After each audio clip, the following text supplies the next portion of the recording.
ರಾಮ ರಾಮ ಗುಣ ಸೇಮ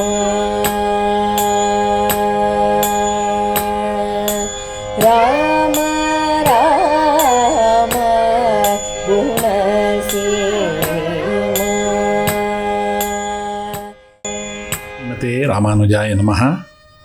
ಕೂಜಂತಂ ರಾಮರಾಮೇತಿ ಮಧುರಂ ಮಧುರಾಕ್ಷರಂ ಆರುಹ್ಯ ಕವಿತಾಶಾಖಾಂ ವಂದೇ ವಾಲ್ಮೀಕಿ ಕೋಕಿಲಂ. ಜಿಯಾತ್ ದಾಶರಥಿ ರಾಮೋ ಘನಶ್ಯಾಮೋ ಧನುರ್ಧರಃ ಹನುಮತ್ ಸೇವಿತಾಂಘ್ರಿಶ್ರೀ ಸೀತೆಯಾ ಲಕ್ಷ್ಮಣೇನ ಚ ತಸ್ಮೈ ರಾಮಾನುಜಾರ್ಯಾಯ ನಮಃ ಪರಮಯೋಗಿನೇ ಯಶ್ರುತಿ ಸ್ಮೃತಿ ಸೂತ್ರಾಣಾಂ ಅಂತರ್ಜರಮಶೀಷಮತ್. ನಿನ್ನೆ ಅವತರಿಸಿದ ದಶರಥನ 4 ಪುತ್ರರಿಗೆ ವಸಿಷ್ಠರು ಕ್ರಮವಾಗಿ ರಾಮ, ಭರತ, ಲಕ್ಷ್ಮಣ, ಶತ್ರುಘ್ನ ಅಂತ ಹೆಸರಿಟ್ಟರು. ವಸಿಷ್ಠರು ಇಟ್ಟಂಥ ಹೆಸರುಗಳೆಲ್ಲ ಅನ್ವರ್ಥ ಆಯಿತು. ಹಿರಿಯ ಮಗನಿಗೆ ರಾಮ ಅಂತ ಇಟ್ಟರು. ರಮಯತೀತಿ ರಾಮ, ಸಕಲರ ಕಣ್ಮನಗಳನ್ನು ಸದಾ ರಂಜಿಸತಕ್ಕವನು ರಾಮ.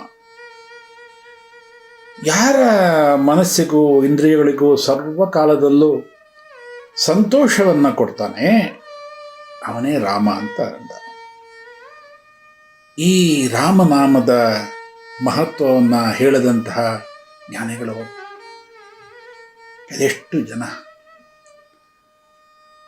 ರಾ ಅಂತ ಹೇಳಿದ ತಕ್ಷಣವೇ ನಮ್ಮ ಹೃದಯದ ಒಳಗಡೆ ಇರುವಂಥ ಪಾಪಗಳೆಲ್ಲ ಹೊರಬೀಳುತ್ತಂತೆ.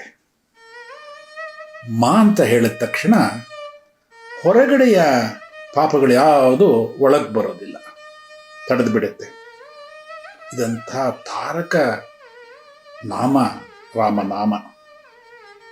ಅದಕ್ಕೆ ತಿರುಮಿಂಗಿ ಆಳ್ವಾರ ಅನುಭವ, ಪ್ರಪಂಚದಲ್ಲಿ ಯಾವ ಯಾವ ಮಧುರವಾದಂಥ ವಸ್ತುಗಳಿದೆಯೋ ಅವೆಲ್ಲ ರಾಮನಾಮದ ರಸಗಟ್ಟಿ ಅಂತ ತಿರುಮಿಂಗೆ ಮನ್ನ ಅನುಭವ.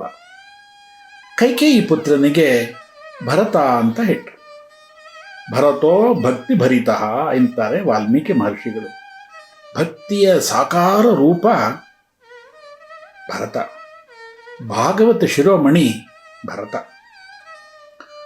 ಸುಮಿತ್ರೆಯ ಹಿರಿಯ ಮಗ ಲಕ್ಷ್ಮಣನಿಗೆ ಲಕ್ಷ್ಮಣೋ ಲಕ್ಷ್ಮೀ ಸಂಪನ್ನ ಎಂದರು ವಾಲ್ಮೀಕಿ ಮಹರ್ಷಿಗಳು. ಅವನಿಗೆ ಯಾಕೆ ಈ ವಿಶೇಷವಾದಂತಹ ಹೆಸರು? ಎಲ್ಲರೂ ಅರಮನೆಯಲ್ಲೇ ಅವತಾರ ಮಾಡಿದ್ರು, ಎಲ್ಲರೂ ಸಮಾನವಾದಂಥ ಭೋಗ ಭಾಗ್ಯಗಳನ್ನೇ ಅನುಭವಿಸ್ತಾ ಇದ್ದಾರೆ.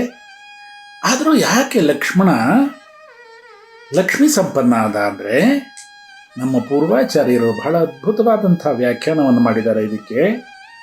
ರಾಮ 14 ವರ್ಷಗಳ ಕಾಲ ವನವಾಸದಲ್ಲಿದ್ದಾಗ ಒಂದು ಕ್ಷಣವೂ ಕಣ್ಣು ಮುಚ್ಚದೆ 14 ವರ್ಷ ಪೂರ್ತಿ ರಾಮನಿಗೆ ಸರ್ವವಿಧ ಕೈಂಕರ್ಯವನ್ನು ಮಾಡಿದ. ಅಹಂ ಸರ್ವಂ ಕರಿಷ್ಯಾಮಿ, ಪ್ರಭು ನೀನು ನಿಶ್ಚಿಂತೆಯಿಂದ ಇರು, ನಾನು ನಿನಗೆ ಸರ್ವವಿಧವಾದಂಥ ಕೈಂಕರ್ಯವನ್ನು ಮಾಡ್ತೀನಿ ಅಂತ ಲಕ್ಷ್ಮಣ ಹೇಳಿದ್ದು ಅಕ್ಷರಶಃ ಹಾಗೆಯೇ ಸೇವೆಯನ್ನು ಮಾಡಿದ.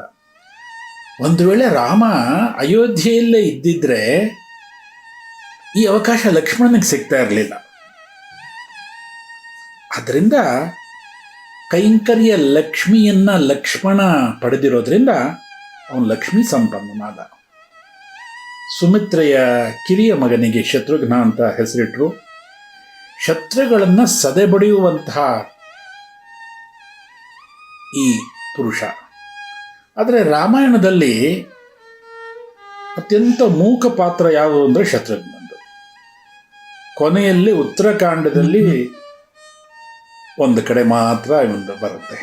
ಆದರೆ ಈ ಶತ್ರುಗಳಲ್ಲಿ 2 ಬಗೆ ಇರುತ್ತೆ. ಒಂದು ಬಾಹ್ಯ ಶತ್ರು, ಇನ್ನೊಂದು ಒಳಗಡೆ ಇರುವಂಥ ಶತ್ರು.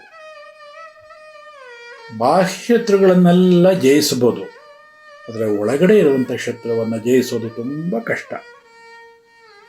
ಈ ಶತ್ರುಗಳನ್ನು ಜಯಿಸಿದಂಥವನು ಈ ಶತ್ರು. ರಾಮ, ಲಕ್ಷ್ಮಣ, ಭರತ ಶತ್ರುಘ್ನರು ದಿನ ದಿನಕ್ಕೆ ಪ್ರವರ್ಧಮಾನರಾಗಿ ಬೆಳೀತಾ ಇದ್ದಾರೆ.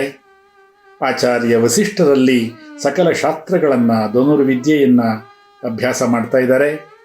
ದಿನ ದಿನಕ್ಕೆ ಬೆಳಗುತ್ತಿದ್ದಂಥ 4 ಜನ ಕುಮಾರರನ್ನು ಕಂಡು ದಶರಥ ಆನಂದ ಪಡ್ತಾನೆ. ವಯಸ್ಸಿಗೆ ಬಂದಿರುವಂತಹ ಮಕ್ಕಳಿಗೆ ವಿವಾಹ ಮಾಡಬೇಕು ಅಂತ ದಶರಥನಿಗೆ ಯೋಚನೆ ಬಂದ್ಬಿಡುತ್ತೆ. ನಾಳೆ ಮುಂದಿನ ಕತೆ. ಲೋಕಾ ಸಮಸ್ತ ಸುಖಿನೋ ಭವಂತು. ಶ್ರೀಮತೆ ರಾಮಾನುಜಾಯ ನಮಃ.